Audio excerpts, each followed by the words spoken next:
Hi there again, I'm Dr. Richard Chi from Gateway Dental Health. Today I'll be recapping our finger techniques for flossing, and I'll also be showing you what it looks like close up on a model. So, as I've said in previous videos, it's very difficult to hold the floss and get to the backs of the teeth. What you can do is you can either wrap the floss around your index fingers, and you can use your thumbs, or you can wrap the floss around your pointer fingers and use your middle fingers. Or finally, you can wrap the floss around your middle fingers and use a combination of your thumbs or your pointer fingers. Let me show you what it looks like close up on a model.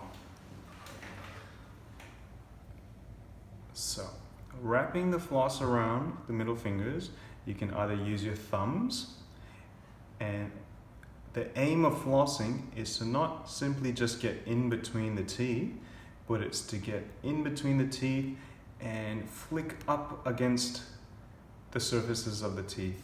This is the best way to get in under the gum line and to remove any food or plaque that's trapped between the teeth.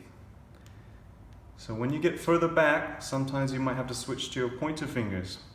And using the pointer fingers, you can get back in between the teeth, and you can flick up and down below and flick up, in and out. So what you're doing is a pulling and flicking motion, and that's the most effective way to clean in between the teeth and keep the gums nice and healthy. Thanks for watching. I'll see you next time.